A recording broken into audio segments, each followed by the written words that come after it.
a uniform appearance. Diane, do you have a microphone on? Yes. Oh, good. Now, you can go either way. You can make it a white or black, right? Depending on the percentage, being that she, the largest percentage of her face is dark, you'd be better off going dark. All right, what about David there? Well, it would depend on his preference, too. I mean, if he prefers to go dark, that's what you do. Because, you know, he still has a lot of darkness on the side, so it would be whatever he would prefer to do. So but you could go either way. He could go either way. And your makeup could... Yes. Do you have enough to go white with David here? Sure, Okay, yes. so for our first demonstration, we'll see Nancy, you know, a black woman who's going to look all black, and then we're going to David, a black man. Do you ever get asked, David, are you white? Sometimes. Oh, you know, they ask me if they meet me in a car somewhere and they take a glance at me and they say, oh, I thought you was white. We stop at a filling station or something. And they ask me what happened to me, and I ask me that I get burnt. And sometimes I tell them, yeah, just to keep from telling them what it is. Does anyone ever think that what you have is contagious? Huh? Does anyone think what you have is contagious, catching? No, I don't. It's not. Did you ever hear that, Rochelle? People afraid they're going to catch it from you? Yes. Is it catching, Dr. Sandy Milgram? No, actually, vitiligo is a disease of the skin cells, the pigment cells, and it's not contagious at all, although there's a historic belief that it is contagious. Here, shake my hand. I'll kiss your hand. Not contagious, see?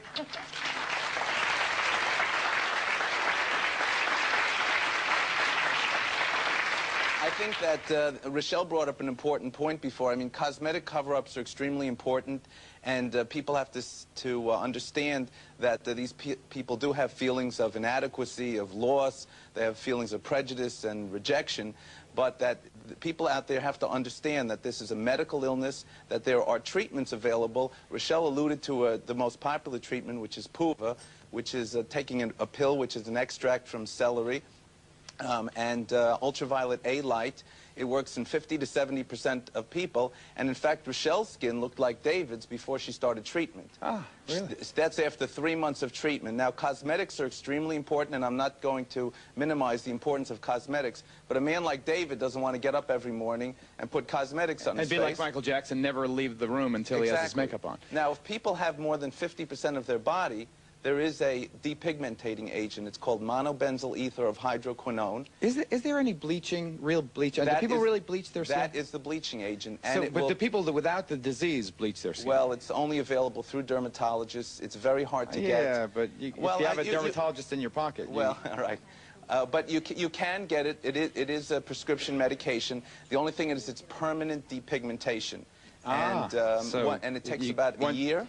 Once you go white, you can't go back. It's a reversal of the other... Exactly, and they're very prone to sunburns, and plus it's something that Now, this has nothing to do with albinos, right? No, albino, that's an inherited condition that Isn't this inherited too? Well, it is, but with an albino, the eyes are red, the hair is white at birth, and that's a condition that's present at birth. This usually presents after birth. 25% of them are before the age of 10. 50% of people with vitiligo come on before the age of 20, and at least 95% before the age of 40. So in Michael Jackson's case, he is in the minority in the sense that it came up pretty late. Later in life, exactly. Okay. All right, so Diane is working hard on the on Rochelle there. I mean, on Nancy, sorry. We'll see the results of what she's doing. Oh, look at that. You can see the results right now. That's amazing. Take a look. Wonderful.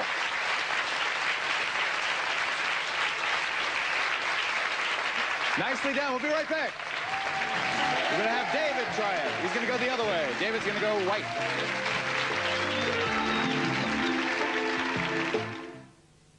Diane's working with David right now, but let's see a closer look of her great success with Nancy. Here was Nancy. Let's see Nancy before. Let's flash that on the screen. Here's Nancy before. Now, let's go to Nancy now. Isn't that amazing? How do you like the way you look? I like it. You're pretty good, right? Yes. You hardly notice, right? Yeah, that's pretty cool. That's pretty cool. Now, she's working with David going the other way with David. You know, I didn't know, Diane, that you actually suffer from vitiligo as well, right? I do. It started about 18 years ago. on my face, progressed to my hands, my knees, my feet. Mine's been a gradual progression, fairly slow, but my face is about 50%. And being Caucasian, it's not as noticeable, but still the psychological effect is the same. I mean, it really does affect you, especially in the summertime. Although I try to stay out of the sun, my normal skin darkens and the contrast is much more apparent. So. Right. And I don't answer my door without my makeup on. I won't see anybody but immediate family members without my makeup on. Now, we have some people from the Vitiligo Foundation, is it? Okay, now, you want to say something to Michael Jackson, who's maybe watching? Yes. Yeah, we would love you to be a spokesperson for us, and we have been looking for somebody for years who would step forward with a big name, and we need money for research. And makeup covers this. However, you wash your face at night, and the pain that people feel when they're in our support group is devastating. And we want to end this and help the people who have it now and prevent people from having it in the future. Okay, great. And we're going to flash an address later in the program for people who want to get involved in this. Now, what's your name? Sean. You're Sean? Now, it's just starting on you, Sean? Yes. How old are you now? It's 18. You're 18 years old? Let's see. Just towards my face. Oh, look at this. Can you see this? Freddie, can you get this shot? It's just now starting. When did you notice that? Just like recently, and I haven't really paid any attention to it up until like as of this past summer. And when I went to the doctor, then they told me something about iced tea that would help soothe the like when just it would just be You put iced tea on yourself? No, just drink it and it will just drink the iced tea. Yeah. What doctor was this? don't give his or her name. I don't want to bring business. But Dr. Milgram, just starting with this youngster. Yeah, it's very common for vitiligo to start on the fingertips, often around the mouth, in the groin area, around the eyes. And the problem is with repigmentation, as Rochelle had done, those areas don't have hair follicles. So that's normally where the pigment cells come from. So that's the most difficult area to treat. As for tea, there's no evidence of drinking tea, although there are topical stains, but they're not as good as these different cosmetic cover-ups. Hi, I wanted to know more about the treatment that she's getting with the ultraviolet, because I heard that melanin gets stronger in the sun, so I would think that for you it would just be a lot more sun. Is that good, Doc? Yeah, the truth is that the sun has this special tanning ray, ultraviolet A. That's why it's called PUVA. Sorolin is a word that starts with P, but it's pronounced with an S. Sorolin and ultraviolet A, and it comes from the sun. If you take these sorolins, it sensitizes your skin to the ultraviolet A light, and it makes it much more likely for you to respond. There are pills that you can take and go out in the sun. They don't work as well as if you had the treatments in your doctor's office, as Rochelle. Not only that, but in children, we use topical paint, where we paint the sorolins on the skin. Wow. Excuse me. Yes. We get this lady in the corner. Sorry. Go ahead. I'd like to know what the treatments cost, and does insurance cover them?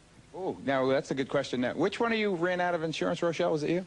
They dropped my insurance. They, And is anyone here disagree with President Clinton wanting to reform the national health system? I mean, they dropped her. They only want to insure healthy people. Well, initially, I was taking the treatment. They covered it for about a year. The color came back. It was all around my eyes. There's a picture on that. And it came back, and everything is going fine. My social life, everything's picking up. I'm feeling a little bit better. And this around my nose is new. That's what's just come back. So is that scary to you? Yeah, because they're saying, they wrote me a letter saying that it's not medically necessary to treat it any longer. It's not medically necessary. Unless they had it, then it would be medically necessary. Diane's working with David in the corner. She's going the other way with David, making David's skin uniformly white. We'll check in with Diane, see her progress, talk more with our guests, and we'll talk more to our three journalists about the other aspects of Michael Jackson's intriguing and fascinating life. So stay tuned.